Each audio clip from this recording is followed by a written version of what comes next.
Hello and welcome to today's webinar presented by Dlubal Software. Today we'll be working in our finite element analysis and design software, RFEM. The title for today's webinar is Tank, Silo, and Shell Modeling in RFEM. My name is Amy Heilig. I'll be your presenter. I'm the CEO of the U.S. office and also a technical support and sales engineer, and we are located in Philadelphia, Pennsylvania. My colleague Wieland Gotzler will be your moderator, answering any questions you may have. He's a product and customer support engineer located in Leipzig, Germany. If the control panel does seem to get in your way when you logged into this GoToWebinar, feel free to show or hide that with the orange arrow up at the top. We always want to encourage everyone to ask questions throughout the webinar. You can do so within this same dialog box. We'll do our best to get to all the questions, but if by chance we don't, I will certainly send you a follow-up email afterwards. So I quickly want to go through and explain the concept of our main program RFEM and the add-on modules, as well as what we'll be running through today within the next hour.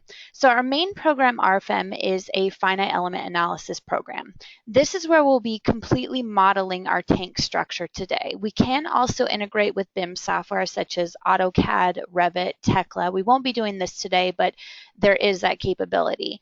We'll fully load the structure and we will run an analysis. Now with this analysis, you can get things like the design internal forces, stresses, support reactions, and you can take this analysis information into your own external tools such as Microsoft Excel, or maybe you have some in-house software to do the actual design.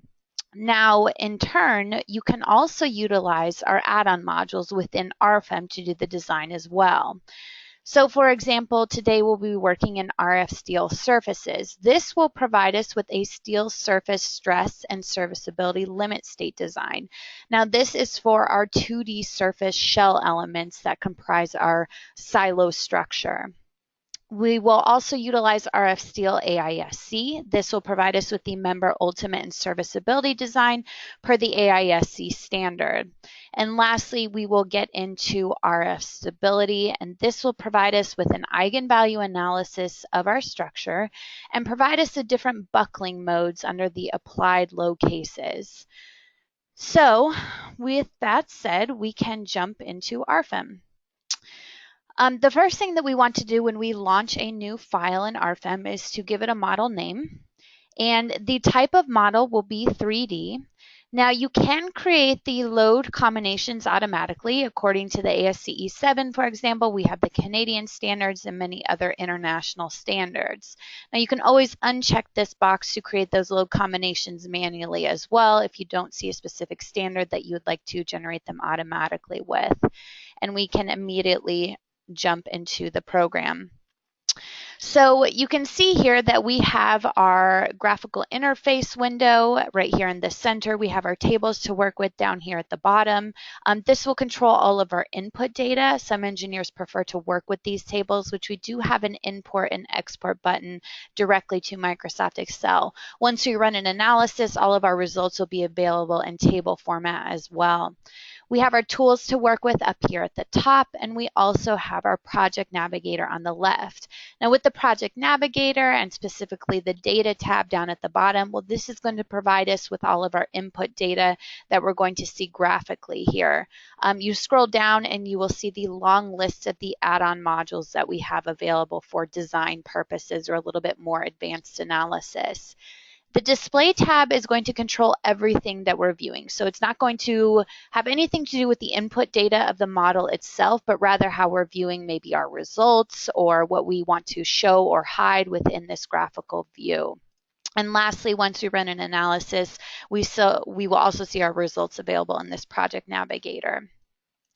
So to begin with, I'm going to zoom in here to my origin, and we're going to create a line element.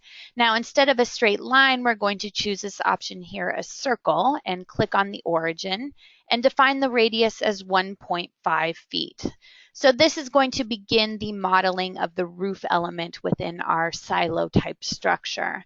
I'm going to highlight this line element and we're going to use the move copy tool. We're not going to make any copies, but we're just simply going to move this in the 1.75 foot Z direction, the global Z direction. So going back to my line element, we're going to choose a straight line here. And this is where we can easily snap to that circle we just created, and we'll snap to a point down here on our drawing grid. So I want the overall roof to have a radius of 7 feet. So that's why in particular I'm snapping to this point 700. I'm going to take this single node here, and I'm once again going to utilize the Move Copy tool. This time I will create one copy, and I'm going to copy that node 0.25 feet in the global X direction and negative 0.25 feet in the Z direction. So what I'm doing here is I want to create a sort of curvature where my roof surface elements are going to transition into my vertical wall elements. With that, we will create a new line element, but this time we'll choose an arc. So when I snap to these 2 points here, and I want to change my plane local in the Z, then I can just define a radius of 0.4, and we get a small curvature here. So now that I have these two line elements defined, I'm going to hold down my Control key to select both of them and move on to my Rotate tool. So with our Rotate tool, we can make 8 copies here at 45 degrees, but we have a nice feature under the expanded settings. So real quickly, we will be rotating around the origin. You can easily change a graphical, or you can choose a point graphically to change that if you would like, but the origin is fine here. So under this expanded settings, we have the option to create surfaces between our copied lines. Now we don't have any existing surfaces, so we don't currently have a template available, but that's no problem. So once we click OK through all of this, you'll notice that all of those surface elements were created automatically as we rotated through this structure. They are highlighted red right now, and the reason why is because if I highlight all of these surfaces, I double click to edit them, the stiffness is set to null, and that's simply because we didn't have a template to choose from when we were in that expanded settings. That's easy enough to change by using this drop down to change this to a standard stiffness, and we'll define our first material within the program. So we have a couple default materials, but I want to move forward with stainless steel for today's structure. So over on the left, we have some filters that we can use, such as metal, stainless steel, and the ASTM standard. Now you can see this long list available here of pretty much every stainless steel material that you could probably use for design purposes. We can also utilize a favorites group here, which I've just added a couple materials, stainless steel materials that we're utilizing in today's webinar. Rather than sifting down through that long list, you can simply add them to your favorites list. So today we'll use the stainless steel A240. Here are all of my material properties given to me in this table below. I click OK. The next thing to do is to define a thickness of 0.2 inches. We click OK. So now when I click out of there, you'll notice the color has changed to indicate that we're using a stainless steel material. So the next thing to do is to select my circular elements up here at the top. I can zoom in and right click on this element, and under the line option we have Extrude Line into Surface. So by doing this option, I now have the stainless steel material defined here in the program, so I can choose stainless steel, and the height of this will only be 1 foot. Now the depth is where I'd want to determine what my thickness would be, and if we're just keeping this the same as the rest of the roof structure, we can choose 0.2. Now down here we have the extrusion direction, so you'll notice that this changes depending on which global z-axis or local z-axis I choose here. We will stick with the positive z-axis. I click apply. So now the wall elements to that opening have been created automatically. So that opening was easy enough to create, but let's say we're interested in applying another opening within the roof element here, and maybe changing this to plan view. We'd like to add in an opening over here on the left somewhere. Well, we do have this tool up here in our toolbar for openings. Now, openings can be pretty much any shape you would like, such as circles, rectangles, quarter circles. But keep in mind that this opening is only for coplanar surfaces, so surfaces that lie within one plane. And if we're looking at these surfaces for a roof element, that's not the case. They have curvature to them. So I can't just easily select a circular opening here. But we have some use useful features within the program that will allow us to model a more complex opening on the left-hand side. So I'm going to go back to my line element, and I'm going to choose a circle. And we'll assume the opening is somewhere over here with a radius of 1 foot. Now, turning this back into elevation view, you'll notice that circle is just simply drawn on my drawing grid. I'm going to zoom in here, right-click on that line, and we have, again, the option to extrude the line into a surface. This time, I'll extrude it 2 feet in the global Z direction. I click Apply. Now I have those 2 surfaces modeled, but the problem is the program still does not recognize that they're intersecting. So how do we get it to do that? Well, I can select this surface that I just created for my second opening and hold down the Control key to select the roof element surface. I right-click, and we have this option here for Create Intersection. Now, this is a pretty powerful feature because now under the Data tab, and specifically if we go up here to our surfaces, well, here's all of our surfaces that we've created so far. And here are the 4 components that were automatically created with the intersection of our roof element surface and our opening surface. So now that we have the intersection components defined, what I'd like to do is to right-click, and under Intersection, we have the option to convert into a line. And back to the openings up here in our toolbar, we have the openings option by selecting a boundary line. So then I can easily just click on that line we created with the intersection. But you'll notice that the program still does not recognize that that opening is integrated into this roof element. Well, I can do so by double-clicking on the roof element, and under the Integrated tab, you have the option here to integrate openings within a surface by simply selecting it graphically. So I select that opening, I click OK. The program asks me it doesn't lie within the surface. Do I want to continue? Yes. And now you'll notice that that opening now exists.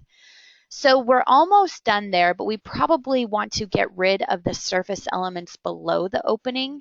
Well, that's easy enough to do. The first thing I want to do is to select my original surface here. I can click Delete, but you'll notice the boundary lines still remain. Turning this into wireframe view, I'm going to zoom in here, and we have a tool called Connect Lines or Members. And let me turn off my grid and make this a little bit more clear. So using the Connect Lines or Members tool, I can drag across that opening, and all that did was split this line into 2. So now I can select everything below the opening and delete it. So we'd like to go ahead and model that surface back in, what we originally deleted. Now, again, we have this option up here to create many different surface shapes, but these are for coplanar surfaces. This is certainly not a surface that lies within one plane. So for that, we can use the option for a quadrangle.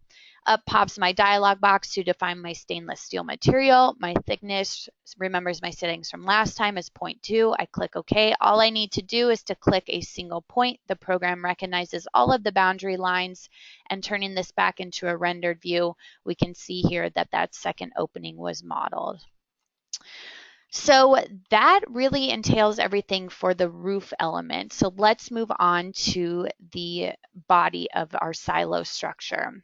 I'm going to select this circular element, these lines down here at the bottom, and what we've already seen before, right-click, under line, we can extrude the line into a surface.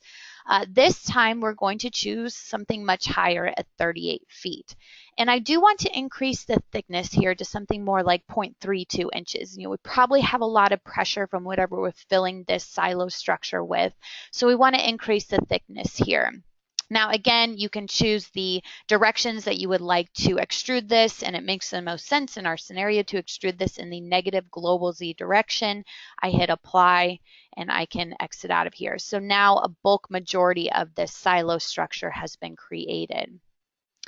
Down here at the bottom, I want to create a couple transition points. Now this will make a little bit more sense as we get further into modeling, but I'm going to highlight this bottom circle, right click, and once again extrude the line into a surface, but this time only 3.5 feet in the negative Z direction. And one more time with this bottom circle, extruding the line with a distance of 1.5 feet. Okay, so the next thing to begin modeling is our hopper. And with the hopper, I want to utilize my drawing grid again, but remember if we turn this back on, it's way up here at the top. So we can easily move that drawing grid down here to our bottom of our structure by right-clicking down at the bottom of the screen on grid and choosing edit. Here is where we can specify the origin of that drawing grid. And I'm going to set this as negative 53.75 in my Z coordinate system. I also want to change the grid point spacings to something a little bit smaller, such as 0.5, and I click OK. So now that grid was quickly moved down to the bottom of our structure. So moving forward with the hopper, I'm going to select a straight line element that we have seen previously, and I'm going to snap to a point on my cylinder and zoom in down here onto my drawing grid to a point 1.500. Now, just like what we saw before, I'm going to highlight this line element. I'm going to use the rotate tool, 8 copies, 45 degrees, about the origin. That's great. Under the expanded settings, I want to continue to use this option to create surfaces between the lines. But now you'll notice that we have many different templates to choose from based on all of the other surfaces that we have defined. So I'm going to end up changing the thickness anyway, but it's great to be able to right off the bat define that stainless steel material. So I can choose any one of those templates. I click OK, and then the program will automatically create the hopper for us. If I'm at all curious about what's going on with the different thicknesses of my surface elements, under the Display tab, remember I mentioned this controls everything that we're viewing graphically here, I can scroll all the way down to the bottom. And here we can create colors in the graphics according to some different types. For example, the surface thickness. So now I can view my surface thicknesses as colors. I'll notice my roof is 0.2, indicated by this blue color. The body is 0.32. And my hopper, I'd actually like to highlight all of these, double click on them, and back under the General tab, we'll change this to a thickness of 0.3. And all of the colors are updated accordingly.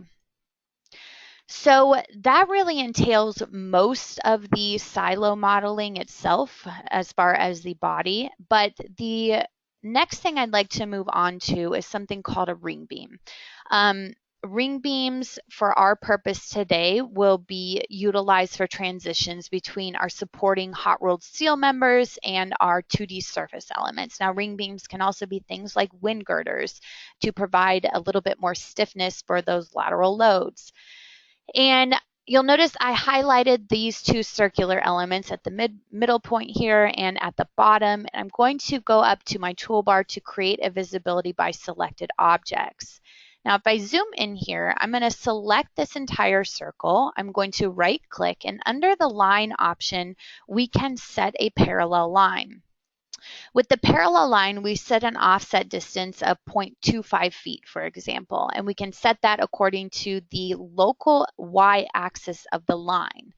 So we can do that in either the negative direction, or in our case, we'll choose the positive Y direction. I click apply, and just like something you would see in AutoCAD, we've offset that line by 0.25 feet. The next thing to do then would be to draw a straight line element, and just choosing a straight line from our options here, we will choose to create small little straight segments on the left side of this ring beam and on the right side. I'm going to use this option to break apart those lines again by connect lines or members and just drag that over my straight line segments. And the reason for this is because I'm going to move forward by now defining a surface with this drop-down box here by selecting my boundary lines. This ring beam is in one plane, so that's easy enough to use one of these options, select the boundary lines. I'm going to increase the thickness quite a bit to 1 inch here. We're still utilizing this stainless steel material. I click OK, and now the program will allow me to easily select the boundary lines on the front side of our surface here to create half this ring beam. And you can see the first half was created. Now we'll do the same thing on the rear side of the structure just by moving around and selecting these boundary elements. The program will create the second half of the ring beam. For our bottom element, we will highlight it and right-click, underline, once again, choose Set Parallel Lines. This time I want to choose the negative Y direction by 0.25 feet. I click Apply, so the program has simply created those offset lines.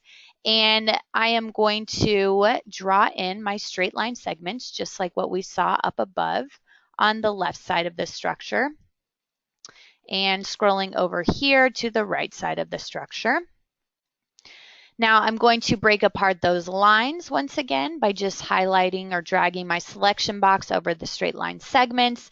And just like what we did, we're going to choose the boundary lines. You'll notice the program remembers my settings of 1 inch thick stainless steel material. I click OK, and then I am going to choose the boundary lines for the front side of my structure. And the program will automatically create the first half of that ring beam, and we do the same thing on the back side. So just moving around the cylindrical elements here, the second part of the ring beam is created. Now, let's say that I'd also like to do that thing, but offset 0.25 feet from my lower ring beam in the other direction. Well, we could do that same process over again, but what's even a little bit more useful is to highlight my upper ring beam here. I can zoom in, hold down my control key, pick a particular point, and drag and drop. So the drag and drop feature is extremely useful if you're just wanting to make a quick copy. So you just hold down your control key and move it. Now the program's smart enough to recognize overlapping lines and nodes and will merge everything together for us. So now these surfaces will mesh together and we'll have full force fixity between both of them.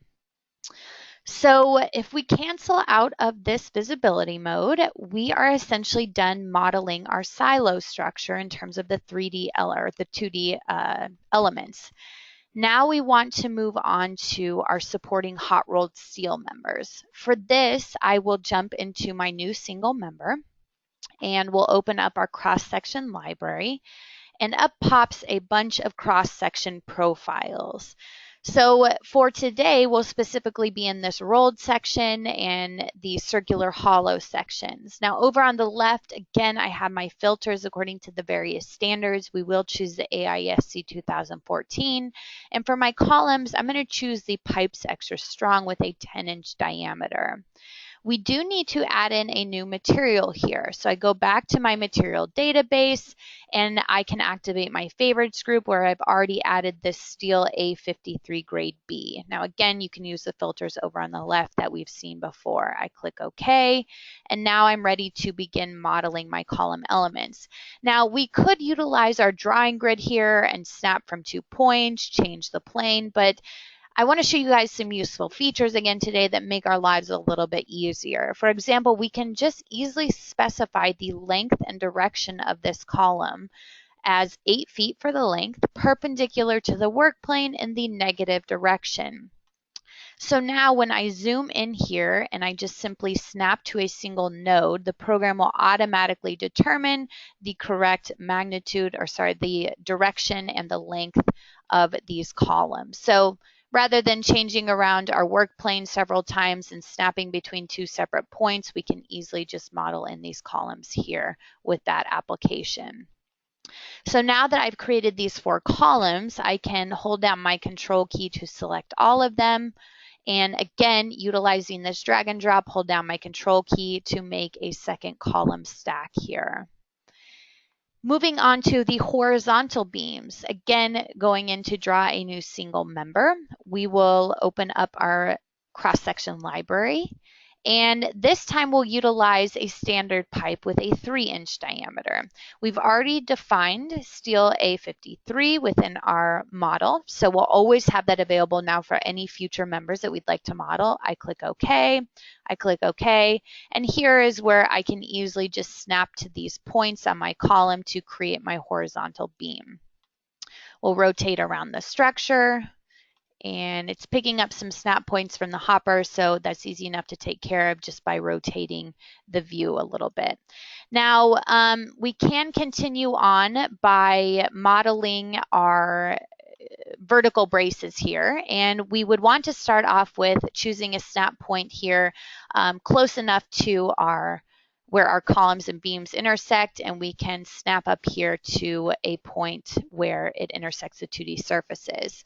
Now, it looks like something's a little bit off with the geometry, but it's okay, no worries, because I went ahead and continued on with the modeling of these members. And just for time's sake, I think we understand the process here of creating new cross sections. So to open up this saved model, I went ahead and created all of these members for us. Now notice I have my vertical braces in here.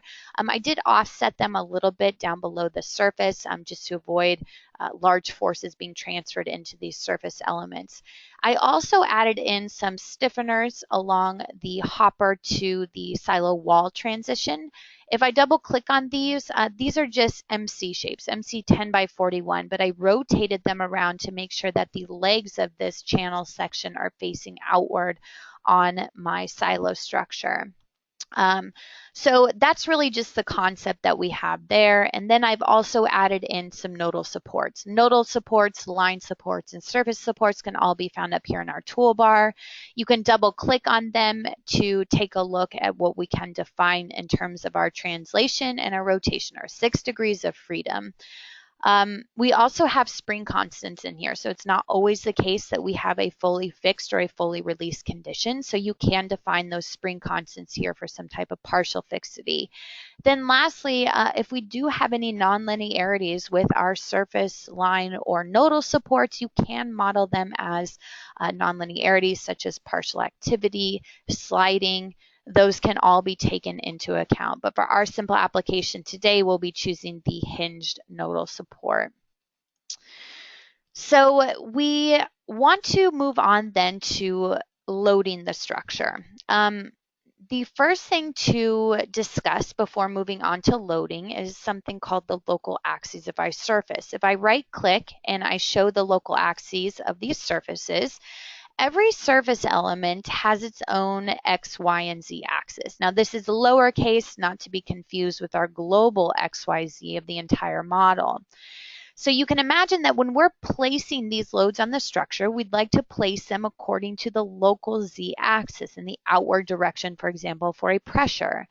If we have our Z-axes facing every which way within this model, it's not going to make our life very easy when we go in to apply these loads to a whole set of members or a whole set of surfaces at once. So it's very important that we align all of these local axes to be in the same direction. You can see here the Z-axis is facing inward for our wall elements. Well, if I scroll up here to the roof, it looks like the same thing. The Z-axis is all facing inwards. This is good. But you'll notice that if I take a look at one of my surfaces here, and maybe we change this viewport. I'm going to highlight these two openings and create a visibility by selected objects. You'll notice that my Z-axis here is pointing outward. All the rest of them are pointing inward, so this is not good. How can I quickly make these changes when I have surface elements that do not align with each other? Well, for one, the Z-axis, that's easy enough to fix by right-clicking and reversing the local axis system. So that's a quick step that we have to simply flip the Z-axis in to out. So now that Z-axis is facing inward, but something else to discuss. So not only for loading purposes, but for our results, local axes are very, very important. Our results are going to be presented to us in terms of surfaces local axes, such as forces in the local X direction, forces in the local Y direction, stresses, and so forth. So again, if we have our X axes facing all whichever way directions, then graphically our results are not going to be accurate. We can see here that the X axes are facing in the vertical direction for our surfaces over here on the right, but on the left, the X axis is horizontal. So again, we need to make changes to this so that all of the local axes align. Now, reversing the local axis system won't work here. It's still going to provide the X in the horizontal direction. So a nice feature that we have is to select multiple surfaces. You can double click to edit them, and we have an axes tab. This axes tab will allow me to align, for example, all of my local X axes parallel to a line within my model.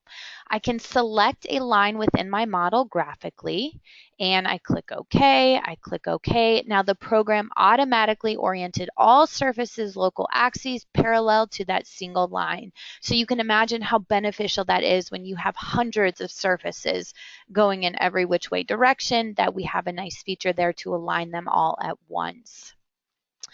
Okay, so now that our local axes are taken care of, we can move on to loading the structure. I'm going to right click to turn off the local axes system, and we can move forward by creating our first load case. So I'm going to go up here to my edit load cases and combinations and create a new load case. Now for today's example, the loads are going to be very, very simple. It's just for the sake of time to give you an idea of what exactly we can do in terms of the loading, but very brief. I won't even apply external loads such as wind or seismic today. I do hope to do a future webinar on a structure such as this to really get into much more detailed analysis of the wind loads on this structure. So we'll just keep this as general fill pressures from the inside as well as self-weight. So the first one will simply be dead load, where we'll be activating this self-weight here, and that will be the only load that we apply to for this particular load case. I create a second load case, and this one's going to be my pressure created from the fill inside, and we'll call this one horizontal pressure. So it's going to be normal to our surfaces. The action category, we want to change this to something like live. It could be fluid, just depending on how you prefer to do your design of your structure. Now the action category is important though, because this tells the program how to assign the applicable load factors from the ASCE 7 to each individual load case. So starting off with this horizontal pressure, I click OK. I make sure that that's what's available here in my drop-down box, and I move on to applying my first surface load. So I open up this dialog box here called New Surface Load, and the first thing to notice is that the program asks for the load direction. Well, this is where we're going to specify that local Z direction. I do want the load to vary linear in the Z direction. And the program says, okay, well, I can vary it linear in the Z direction, but you need to tell me where exactly I need to do that. So this is where we select 2 points graphically. So I'm going to select a point way up here at the top of the silo structure, and then way down here at the bottom where it transitions into the hopper. Now at the top, I'd like to have a magnitude of something like -0.5. But down at the bottom, we want something much larger, because obviously as the depth is increasing, then so is our pressure. So here is where we can choose something much larger, -0.5 kips per square foot. I click OK. Now I choose the surfaces graphically that I would like to apply these surface loads to. So you can see that horizontal pressure displayed internally within our structure. It varies linearly in the Z direction, and it is applied only to those surfaces that we have selected. In a similar sense, we're going to go back to the surface load here, and I'm going to do the same internal pressures for the hopper now. But this time we need to choose 2 different locations in terms of our varying loads. So we're going to choose at the top of the hopper and at the bottom of the hopper. So at the top, maybe we have a magnitude of -0.2, but at the bottom it dissipates to 0 kips per square foot. I click OK, and then I can graphically select these surfaces, and now you see that outward pressure displayed within my hopper. Moving up to the roof, which is very interesting because we don't have this symmetrical structure like we did with the hopper and the walls, but instead we have the openings here, we have these smaller walls for the openings, we have some curvature for our roof. So how do we quickly take all of this into account? Well, this is where we would want to apply a load, but in particular something called a free load. Today we'll be working with a new free rectangular load. The first thing I want to do is the program asks, well, which surfaces will I apply this to? And this is where I can graphically select all of my roof surfaces here. I click OK, and I'm going to apply it again in the local Z direction. And the projection of the plane of load, we will select the YZ plane. Now, once again, I want it to vary in the Z direction. Maybe at the bottom, I would like it to have a -0.5 kips per square foot. And by the time we get up to the top, the pressure is going to be 0. The last thing to do is to define my rectangle. So I can define that rectangle by turning back on my grid point. We're going to rotate the structure here. And something interesting to note about this is that it really doesn't matter how I define my rectangle. I've already defined the surfaces I want to apply this to. So as long as my rectangle encompasses those surfaces, you'll notice that I clicked 2 points way outside the structure here. So once I click OK, then you'll notice that the program creates this rectangle around my roof elements, and this outward pressure is being applied to all surfaces, including these smaller wall elements for my openings. Freeloads are incredibly powerful for structures that really don't have a lot of symmetry to them, or just anything really complex going on. So again, we can utilize those type of features. So we're pretty much done with the horizontal pressure. Perhaps I would like to show some type of friction loads. And for my friction loads within the inside of this silo structure, I'm going to create a new load case, but I'm actually just going to go back to my load cases and combinations. I'm going to take this horizontal pressure and make a complete copy of it. So not only am I copying the text here, which will change this to vertical, but I've also copied all of those loads that we just created. So why would I want to do this? Well, when I click OK, and over here in my project navigator, we'll jump to the data tab, we'll scroll all the way up here. I have my loads tree. And if I expand my loads tree, I'll see LC1, my dead load, my horizontal pressure, and now my vertical. I expand this even further, and here are my surface loads. So my first surface load under this load case 3 is within the walls of my silo. I can right click to edit them, and up pops our same dialog box. We can easily change this to the X load direction. So this is the local X axis now. And I can keep all of these points the same, but what I do want to change is the magnitude. So maybe at the top I have a magnitude of 0 for my friction, but down at the bottom I have 0.5 kips per square foot. And we'll keep that as positive. I click OK. So now the program just automatically converts the magnitude and direction. I can zoom in here and see these small arrows pointing in the downward direction. We'll do the same thing for our hopper by right-clicking. You'll notice it's highlighted within the graphical view. I click Edit, and we'll change this to the local X direction. The magnitude here will be 0.5 to 0. I click OK, and now that friction load is applied in the vertical direction to our hopper surfaces. For our roof element, maybe we're not so concerned with friction up here, so we can just grab onto this rectangular freeload and click the delete button and get rid of it altogether. So that's really all that I want to cover in terms of the loading today. I know it's pretty simple, but just to give you an idea of what's going on. Going back to my load cases and combinations, the program will automatically create the LRFD and the ASC load combinations for us, and under the Load Combinations tab, we can see those individually. So here's our LRFD and our ASD load combinations. Now, before we move forward with our first analysis, there's just a couple other things we need to check. The first one is I'm going to highlight all of my members here. And you'll notice I even highlighted surfaces. That's fine. I right-click to edit the members. And I just briefly want to touch on the modify stiffness. So I am going to design these hot rolled steel members according to Chapter C within the AISC standard, which is the direct analysis method. Well, that requires a stiffness reduction factor, tau sub B, to be applied, as well as a 0.8 factor to be applied to our flexural and axial stiffness. So I did a complete webinar devoted to steel design, and I go into much more detail regarding this, but for today, just know that we'll just quickly touch on this, and that's how we're designing to. So refer to our YouTube channel if you do want to review that webinar in much more detail. The other thing to take a look at under Calculate and FE Mesh settings is our global FE Mesh is set to 1 foot.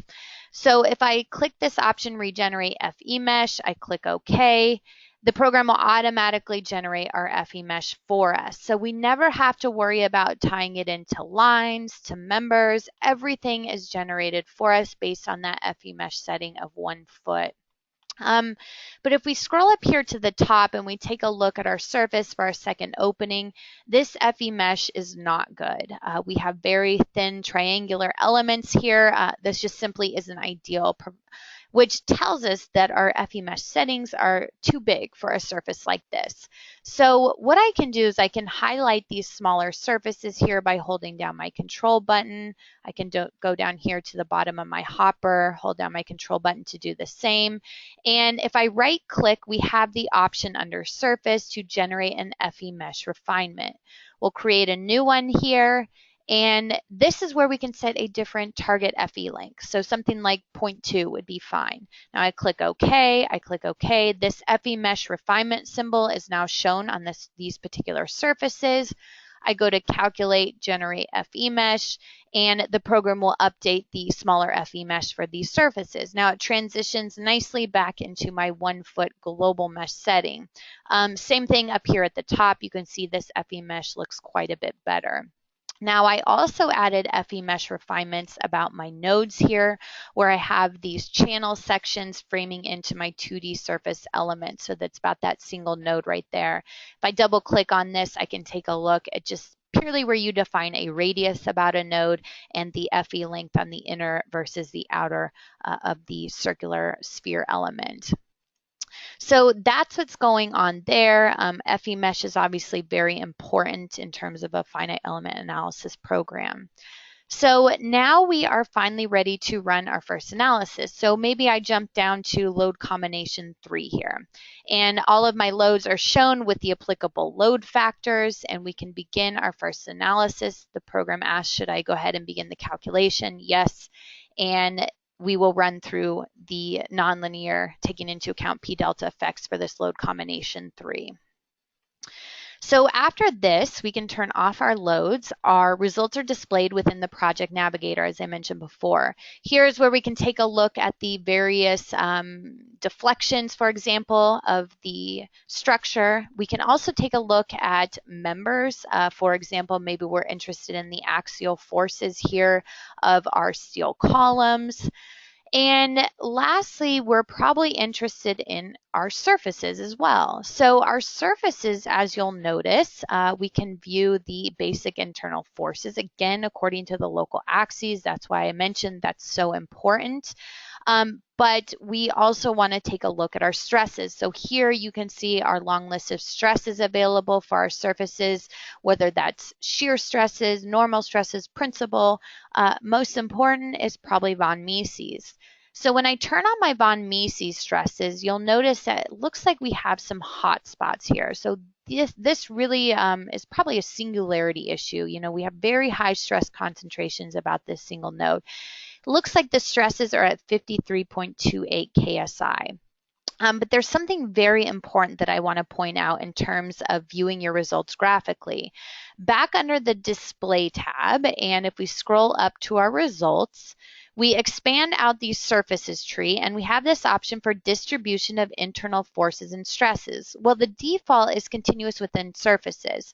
So this means that the program is using a nice smoothing algorithm to tie all of these internal stresses together for our FE elements so that we have a nice pretty picture to display here in terms of our contours.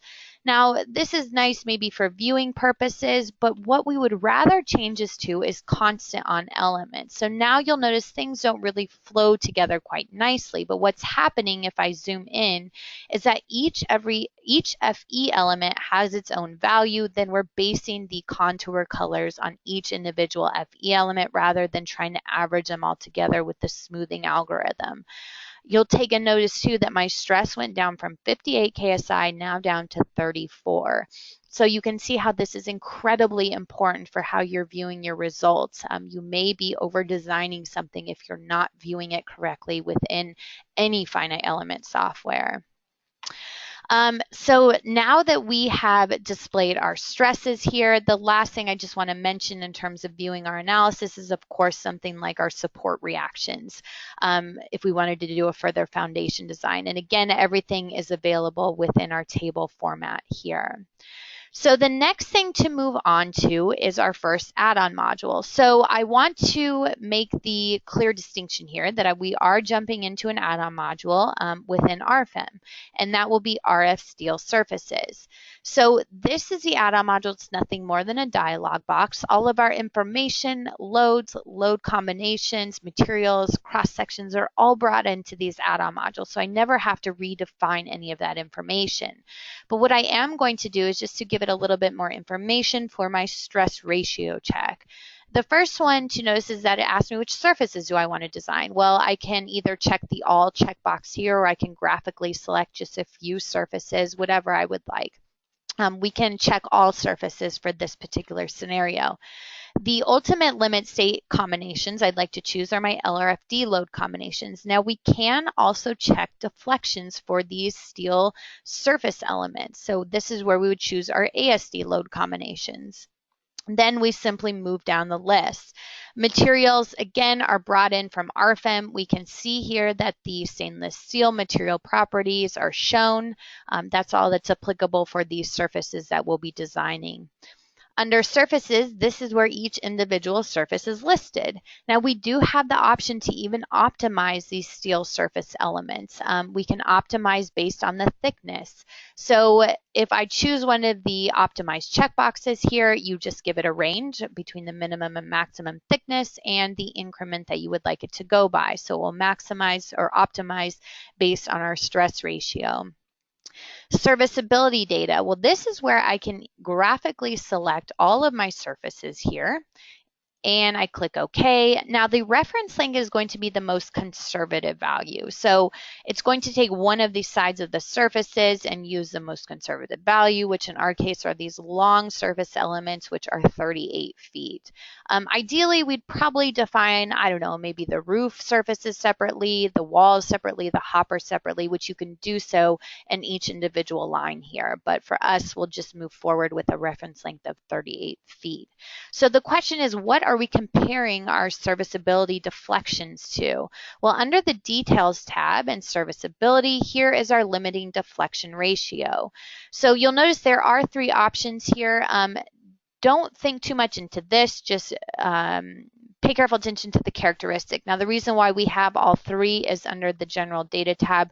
You can switch, but this is all based on the characteristic frequent quasi-permanent based on the Euro code. So for us, we're just sticking with characteristic, which is why under the Details setting, we're only concerned then with this deflection ratio. So you as the user can control the L over 300, L over 360, whatever you would like to choose that for simply supported and for cantilevers. Under the Options tab, just like what we talked about in RFEM, we have this exact same option here within RF steel surfaces. Do we want our stresses brought in from RFEM as constant on elements or continuous within surfaces? We want to choose the constant on elements here. This is a more accurate application for designing our stress ratio for our particular case. So we click OK, and we can begin our first calculation. Now, keep in mind that I didn't solve for all my load cases and load combinations back in RFEM. So that's what the program's doing now. I went back into RFEM. It's solving for the three individual load cases and all of my load combinations. It's bringing those stresses into this add-on module and comparing it to our capacity stresses simply based on our stainless steel material. And after these results are ran, it will be presented with our stress check. So now our results are available in table format here. We can view the stresses by load case, for example, the stresses by material, or the stresses by surface. What's a very useful feature is you'll notice that as I'm scrolling through this table, the program will automatically sync it in the background here to show me exactly which surface I'm looking at. This big red arrow is showing me where the internal force or the internal stress is controlling, and the load combination is automatically updating within RFEM itself. So you can imagine that's very user-friendly for a huge model where you kind of want to understand where these high stresses are coming from. If we take a look at our material, for example, we are overstressed. We have a check of 1.18. So if I take a look at this, and maybe I jump to my graphics view, we can zoom in here. Now, keep in mind, I'm still in the RF-STEEL Surfaces add-on module. I am viewing my results graphically within RFEM, but technically we're still in that add-on module because you can see the RF-STEEL surfaces. So now in my results, it should look slightly different. Here are all my stresses presented to me, and here are all my stress ratios. So stresses just come from RFEM. My stress ratios, maybe if we jump to the von Mises stress check, again, we have these areas of singularities. This just means if we turn this off into wireframe, maybe we turn this into wireframe here, and I'm going to jump to my display tab to turn off my FE mesh. Maybe I'll turn off my FE mesh refinements. Well, these beam members here, beams and columns, are framing into these 2D surface elements at one teeny tiny little point, and that's this node. So all of these forces are being applied at this single node point. So when I look at my results here on my structure, this is telling me that all the stresses around this area are fine. So we probably have an issue of a singularity where we'd like to distribute the load at these locations a little bit better. So how can we do that? How can we take care of these singularity hotspots? Well, how we can do that is with something called an average region. So back under the data tab, and if I collapse my loads here, we'll be able to see this a little bit better. We have an average region. So what I'd like to do is to change around my viewpoint here. I'm going to turn off my results. Maybe I go back into a rendered view just to make sure I'm at the right location. And if I right-click under average regions to create a new one, the program asks, okay, well, which surfaces should I average out these internal forces and stresses? Well, we're going to start off with this location here, these two surfaces where one of our singularities is occurring. Now, the interesting thing is that we can project into these average regions through a global axis. So this will make much more sense in just a minute, but I'm going to choose the exact same surfaces on the opposite side of the structure. So now when I click OK, the program asks, well, where should I apply this average region? We want to click a single point here. So we'll zoom down and click the center. And we want to choose a circle, for example, with a diameter of 2 feet. This we want to project through the global x-axis, and it's going to average out the internal forces according to what the dialog box tells us. So I click OK, and now we can see this average region symbol shown for us, both on one side of the structure, but also you can see it on the other side of the structure. So this is just a quick way to apply average regions to both sides, or you can apply them individually. So if we go back to our results for RF-STEEL surfaces, we jump to RF-STEEL surfaces, the add-on module. Under the details tab and options, you do need to check this checkbox where it says apply smooth internal forces to define average regions. I click OK. The program's asking me to recalculate. Yes, that's fine. So all it's doing is taking those internal stresses and forces and averaging them out. So what I'd like to do then is you'll still notice that we're overstressed. That's because we didn't take care of all options, but jump to the graphics view. So for this, let's jump to load combination number 3, and let me turn back on my FE mesh to make this a little bit better. Going back to the results, we're going to show our equivalent von Mises stress and take a look where we applied that average region. We no longer are overstressed there. There you can see the average region indicated, so we're fine.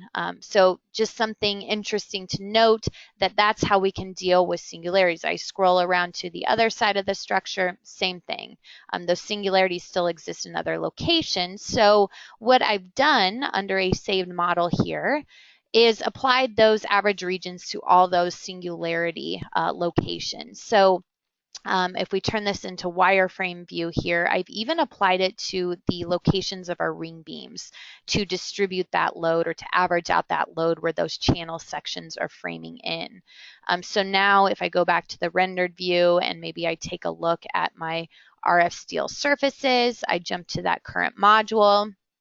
Now we'll see our code check is at 0.92. So I didn't touch anything to do with adding more members, increasing the thickness. All I did was simply average out those singularity spots. So that's a nice feature that we have to not overly design this structure. Displacements, moving down there, these are just our deflection checks. We're at 0.2, so deflection is obviously not an issue within the model. The parts list is a material takeoff. So with that said, we are done really designing the surface elements of our structure according to a stress ratio. So moving on to RF-STEEL AISC. Well, this module should look very similar to our RF-STEEL surfaces, and that's because most of our add-on modules look almost identical. Same process here. We want to first define the members that we would like to design. So what I can do is to simply rotate my model, and maybe I'd like to define or to design just my pipe members to begin with. I click OK. I choose my AISC code here from my drop-down box. You will notice we have added the 2016 code in. We will stick with the 2010 for today. The ultimate limit state design, I can choose my LRFD load combinations, and my serviceability, we can choose our ASC load combinations, just like what we did with our steel surfaces. Now we move down the list. So our materials, A53 grade B was brought in from RFEM. Our cross sections were brought in. We can optimize here with this drop-down box as well. Intermediate lateral restraints, this is top and bottom flange compression restraints. We won't be dealing with that today with our pipe members, so we can leave all of this as is. The effective lengths is strong and weak axis buckling, torsional buckling, and for this, because we are designing per Chapter C, the direct analysis method from the AISC, we can leave our effective length factors equal to 1.0. The unbraced lengths will default to the full member length. So for example, this is why I created 2 column stacks here, so that the program will refer to the unbraced length as 8 feet as opposed to the full 16 feet, because I felt as though the strong and weak axis was braced okay with the addition of these horizontal beams. Torsional buckling, same thing. Now, lateral torsional buckling is not applicable in this case for these pipe members, so that's why it's grayed out. Design parameters, just a few more variables to take into account with our AISC design. And lastly, serviceability, same type of concept. We can graphically select our pipe members here by just choosing the viewport or the view box over those pipe members. The reference length will default to the full member length, and under the details tab, once again, this is where we can control our serviceability deflection ratios. We click OK and we can run our calculation.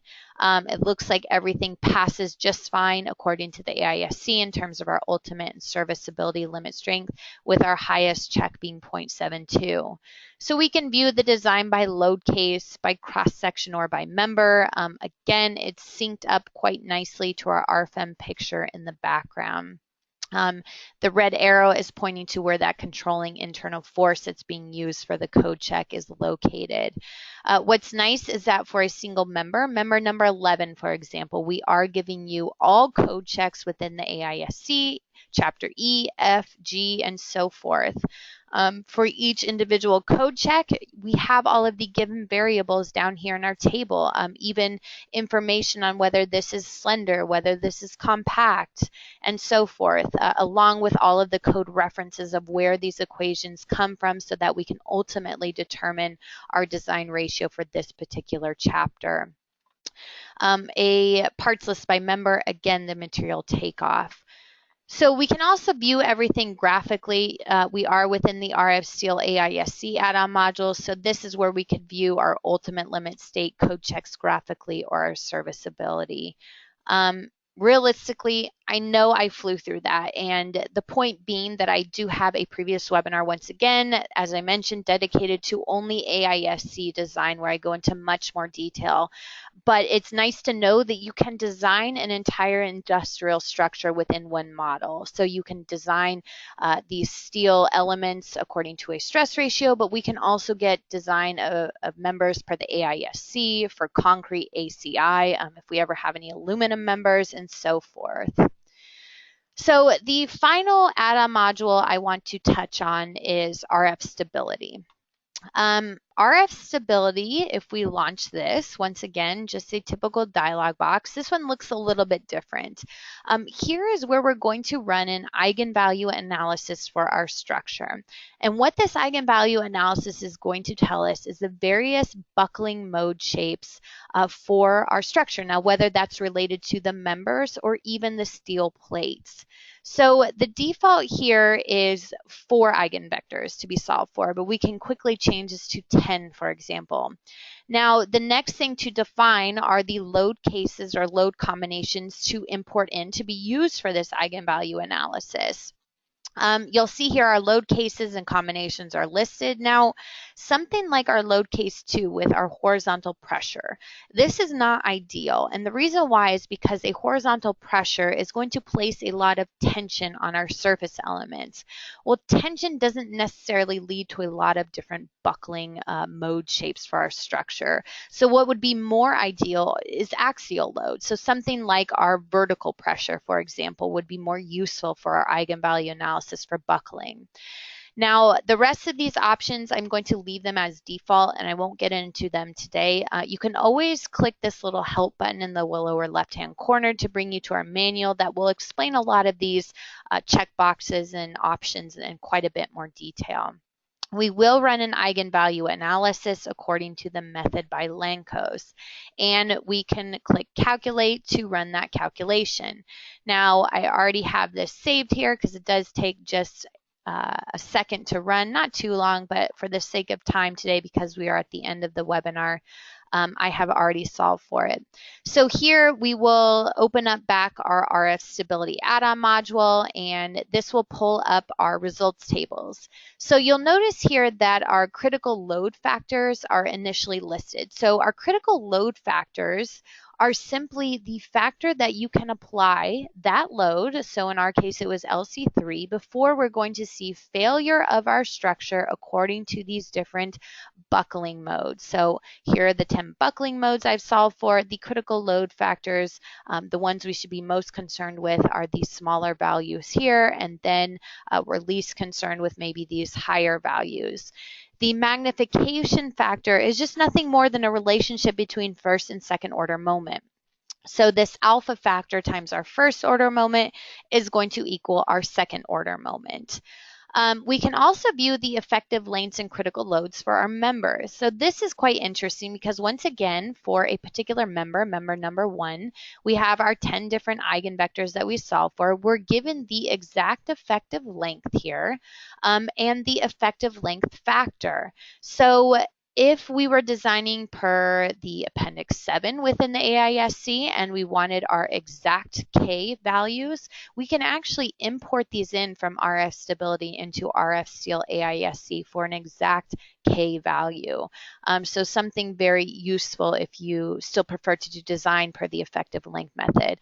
The critical load is going to be the max load that these members can take before they're going to experience the buckling behavior based on these different eigenvalues. And again, we can take a look graphically as the program will change that in the background.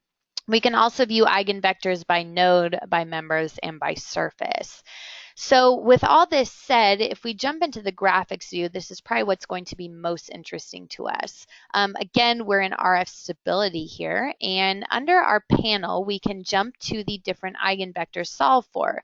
So you'll notice my first 3 eigenvectors solved for are purely buckling of my members down at the bottom of my structure. And the same goes for the third. It looks like more of a flexural torsional buckling of these members down here. Our whole structure is twisting, so to speak.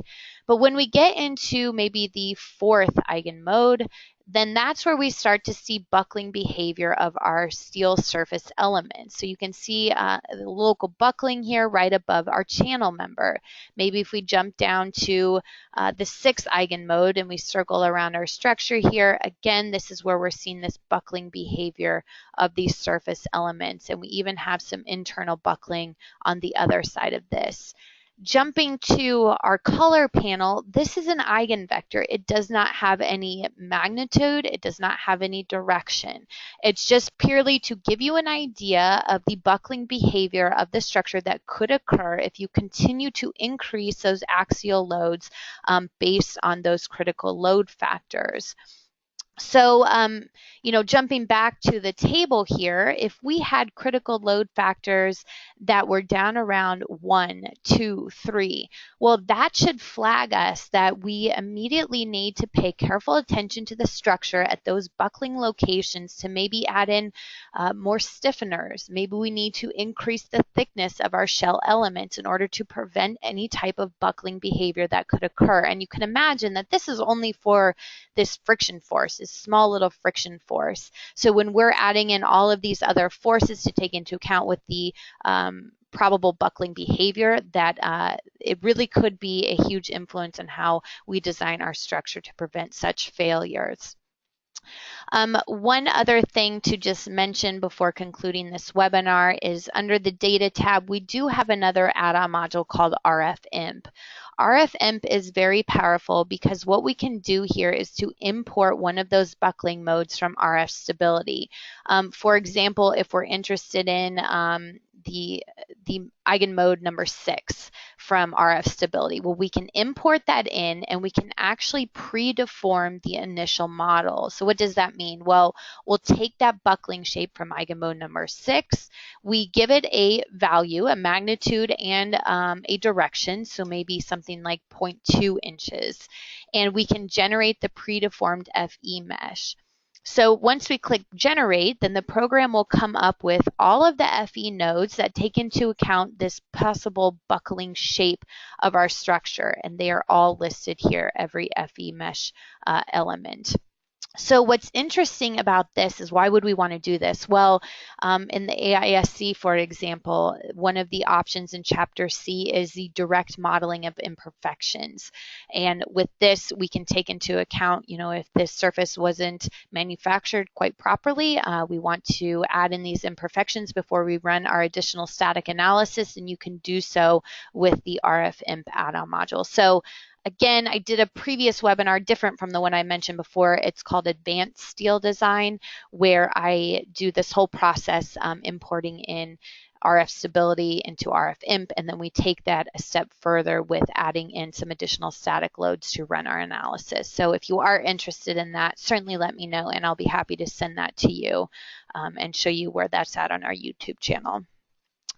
So we can conclude this webinar today. I know I flew through this information. This webinar will be recorded and posted on our website. You can also find out more information on these add-on modules in RFEM at our website, dlubal.com. As you heard me mention many times today, we do have several social media sites, including something like our YouTube channel, where we have all of these previously recorded webinars. So feel free to visit those if you are interested in further design according to steel, concrete, aluminum, glass, and so forth. Our email here at our Philadelphia office is info-us@dlubal.com, and our phone number is 267-702-2815. So by all means, if you have any questions on what you saw today or anything else, feel free to contact us. We will have many more upcoming webinars. I try and do them about once a month. You can register on our website at dlubal.com under support and learning and webinars. As most of you know today, I do send out a couple email reminders before these webinars come up. So keep an eye out for those. Now, as far as PDH credit for today, that's no problem. Many of you would like a certificate for that. If you could just send me the request at info-us@dlubal.com. That is info, info-us@dlubal.com. And let me know who was in attendance today for the webinar, and I can issue those certificates individually and email them back to you. And with that said, I want to thank everyone for attending the webinar today. As always, we hope to see you at the next one. Thank you.